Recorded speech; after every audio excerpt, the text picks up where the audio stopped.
Hello students, स्वागत है आप सभी का एक बार फिर से मैथ्स स्किल एकेडमी के इस प्यारे से प्लेटफॉर्म पे। आज का जो हमारा टॉपिक है वो बहुत ही प्यारा और बहुत ही इंटरेस्टिंग टॉपिक है, जो है बहुपद के शून्य और उसके गुणांकों का संबंध, relationship between zeros and coefficient of a polynomial. आज का हमारा टॉपिक, हम शून्यांक और गुणांकों के बीच के संबंध के बारे में पढ़ने वाले हैं। तो आज के इस लेक्चर में हम क्वाड्रेटिक पॉलिनोमियल के बारे में पढ़ेंगे, उसके गुणांक और शून्यांक के संबंध के बारे में पढ़ेंगे, और त्रिघात बहुपद यानी कि क्यूबिक पॉलिनोमियल के बारे में हम अगले लेक्चर में पढ़ेंगे। ठीक है, तो क्वाड्रेटिक पॉलिनोमियल का जनरल फॉर्म आप लोग बता दीजिए, X square plus B X plus C. ठीक है, जहाँ ए 0 के बराबर नहीं होना चाहिए। इसमें अगर मैं इसकी डिग्री पूछूं तो क्या है, इसकी डिग्री है 2। ठीक है, डिग्री क्या है, इसकी डिग्री है 2। तो अगर किसी बहुपद की जितनी भी डिग्री होती है, जीरोज की संख्या कितनी होती है उसमें, तो इसमें जीरोज की संख्या क्या हो जाएगी, 2। ठीक है, नंबर ऑफ जीरोज क्या हो जाएंगे, 2। तो हम मान लेंगे क्या मानेंगे कि हमारे जीरोज अल्फा और बीटा है। 2 जीरोज होंगे इसके ऑब्वियसली, क्योंकि डिग्री 2 है, तो अल्फा और बीटा हमारे जीरोज हमने मान लिए। ठीक है, और इसमें हम गुणांक हमारे कौन कौन से हैं, तो गुणांक है इसमें ए, बी और सी। ठीक है, तो अब हम रिलेशनशिप के बारे में पढ़ेंगे, अल्फा और बीटा का क्या रिलेशन है ए, बी और सी से। ठीक है, तो मेनली आज का हमारा टॉपिक यही है कि अल्फा और बीटा का क्या रिलेशन है ए, बी और सी से। ठीक है, तो मैं पहले बता देती हूँ रिलेशन, प्रूफ उसके बाद में पढ़ेंगे। ठीक है, तो रिलेशन क्या है, रिलेशन सबसे पहले हम सम देखेंगे, sum of zeros alpha plus beta. Zeros alpha, पहला जीरोज अल्फा दूसरा बीटा, उन दोनों का सम करेंगे तो हमारा क्या आएगा, minus B by A. B क्या है हमारा, बी क्या है, बी है एक्स का गुणांक। क्या है, एक्स का गुणांक, तो माइनस एक्स का गुणांक। ठीक है, बाय एक्स स्क्वायर का गुणांक।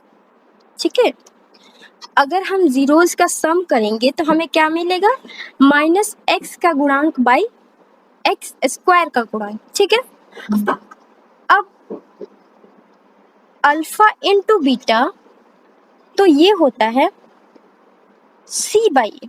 प्रोडक्ट ऑफ जीरोज क्या होते हैं, सी बाई ए। ठीक है, सी बाई ए, सी क्या है, सी हमारा अचर पद है। क्या है, कांस्टेंट टर्म, अचर पद, और बाई एक्स स्क्वायर का गुणा। ठीक है, स्क्रीनशॉट लेना हो आप लोग ले सकते हैं, तो ये चीज आप याद रखिएगा। ठीक है, अब इसके बाद हम प्रूफ पढ़ने वाले हैं। प्रूफ इसका साइंटिफिक टेम्पर का मतलब आप समझते हैं, साइंटिफिक टेम्पर का मतलब कि हमें रटी रटाई चीज़ें नहीं चाहिए, हमें हर चीज़ का प्रूफ चाहिए। और साइंस और मैथ्स में हर चीज़ का प्रूफ ज़रूरी है। हम चीज़ें रट के याद नहीं करते, हम प्रूफ के साथ उसको याद करते हैं। ठीक है, तो इसका हम प्रूफ देखेंगे।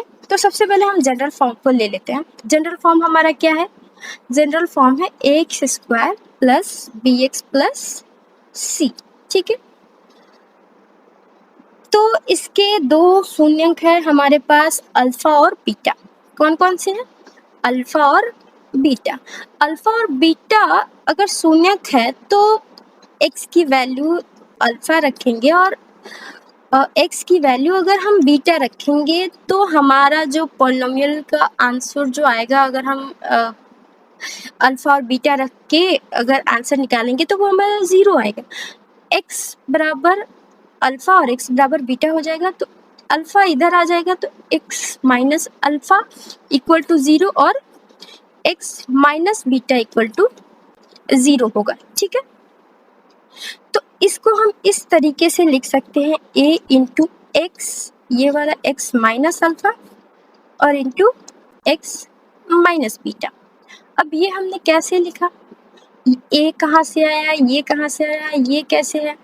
तो सबसे पहले हम एक एग्जाम्पल के ज़रिए इसको समझते हैं कि ये चीज़ हुई कैसे।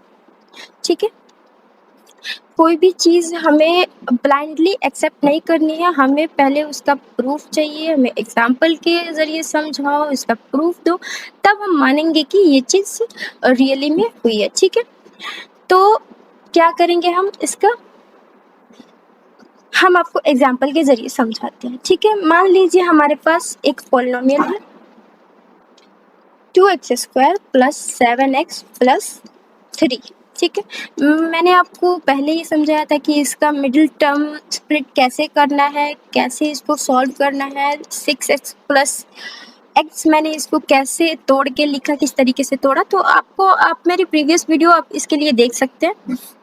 अगर मैं यहाँ पे समझाने जाऊँ तो वीडियो बहुत लंबी हो जाएगी, इसलिए आप मेरी प्रीवियस लेक्चर देख लीजिए। ठीक है, तो यहाँ पे हमारा क्या हो जाएगा, 2x into X plus 3 common लेंगे हम यहाँ से 2x, और यहाँ से हम 1 कॉमन लेंगे तो यहाँ पे x प्लस 3 हो जाएगा। यहाँ पे क्या हो जाएगा 2x प्लस 1 और x प्लस 3। ठीक है, यहाँ पे 2x प्लस 1 को 0 के बराबर करेंगे और x प्लस 3 को 0 के बराबर करेंगे, तो 2x प्लस 1 इक्वल टू 0 और यहाँ पे x प्लस 3 इक्वल टू 0। तो यहाँ पे आ जाएगा x की वैल्यू -1/2 और यहाँ पे आ जाएगा x की वैल्यू -3। ठीक, अब जो ये वाला हमारा टर्म है इसको हम वापस से लेंगे। हमारे जीरोस कितने मिल गए, अल्फा की वैल्यू हमारी कितनी मिल गई, -1/2 मिल गई, और एक बीटा की वैल्यू कितनी मिल गई, -3 मिल गई।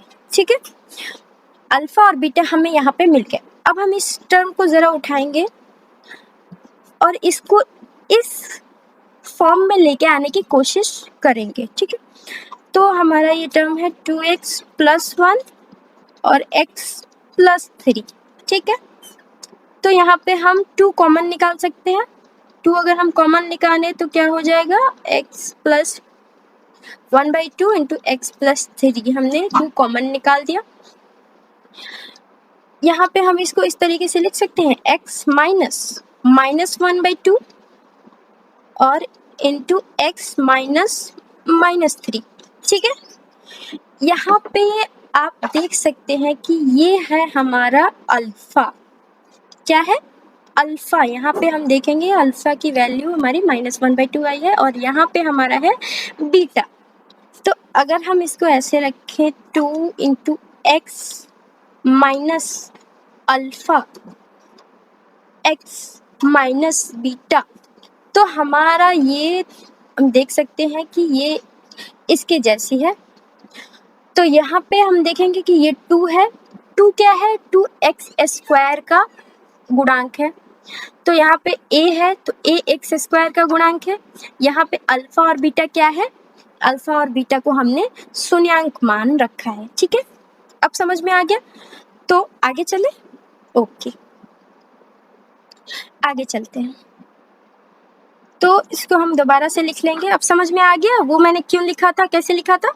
ओके, ax² प्लस bx प्लस c, इसको हम लिख सकते हैं a into X minus alpha into X minus beta. ये चीज़ X minus alpha, a into X minus alpha into X minus beta, ये चीज़ कैसे आई आपको मैंने एग्जाम्पल के ज़रिए समझा दिया। अब आगे चलेंगे हम इसको गुणा करेंगे। ठीक है, तो हम इसको गुणा करेंगे तो हमारा क्या आएगा, x² माइनस अल्फा एक्स, ठीक है, minus beta x plus alpha into beta. ठीक है, अब ये क्या होगा, ax² माइनस सबसे पहले ये हमारा x कॉमन है तो इसको हम ले लेंगे, कॉमन ले लेते हैं x को। A into X square minus alpha plus beta into X plus alpha into beta. ठीक है, अब ए को मल्टीप्लाई कर दे, A X square minus A alpha plus beta into X plus alpha into beta. ठीक है, तो अब हम देखेंगे कि ये हमारे जनरल फॉर्म की तरह कुछ कुछ नज़र आ रहा है। ये हमारा जनरल फॉर्म क्या था, A X square plus B X plus C. तो हम देखेंगे कि जो बी है उसकी जगह पे हमारा आ रहा है माइनस ए इंटू अल्फा प्लस बीटा, और जो हमारा सी है उसकी जगह पे आ रहा है हमारा ए अल्फा बीटा। ठीक है, तो हम इसको लिख लेंगे, हम इसको लिखेंगे, क्या लिखेंगे कि b बराबर क्या आ रहा है, b बराबर आ रहा है minus A alpha plus beta. ठीक है, तो अल्फा प्लस बीटा बराबर क्या आ जाएगा, alpha plus beta equal to minus B by a. Proof हो गया, हमारा सम जीरोज का जो सम है वो माइनस बी बाई ए आ रहा है। प्रूफ हो गया ये हमारा। और उसी तरीके से हम ले लेंगे ये सी के वैल्यू क्या आ रही है यहाँ पे, सी इक्वल टू क्या आ रहा है, ए अल्फा बीटा। तो ए अल्फा बीटा आ रहा है, तो अल्फा बीटा को हम अलग करेंगे तो अल्फा बीटा इक्वल टू क्या आ जाएगा, सी बाई ए। ये भी प्रूफ हो गया। तो product of zeros C by A यानी कि अचर पद बाई एक्स स्क्वायर का गुणांक, और sum of zeros minus B by A यानी कि एक्स का माइनस एक्स का गुणांक बाई एक्स स्क्वायर का गुणांक। ठीक है, ये हमने प्रूफ कर दिया। ठीक, अगले लेक्चर में हम कुछ क्वेश्चंस करेंगे इसके बारे में, जो आपके बुक में डायरेक्टली एग्जाम्पल्स दिए गए हैं उसको हम सॉल्व करने की कोशिश करेंगे, और फिर उसके अगले लेक्चर में हम क्यूबिक पॉलिनोमियल के इन संबंधों के बारे में पढ़ेंगे। ठीक है, तब तक आप इसको याद रखिएगा कि जीरोस का सम क्या होगा और जीरोस का प्रोडक्ट क्या होगा। ठीक है, तो तब तक के लिए बाय, मिलते हैं अगले लेक्चर में। वीडियो को लाइक कीजिए, चैनल को सब्सक्राइब कीजिए, शेयर कीजिए अपने दोस्तों के पास। Thank you, thanks for watching.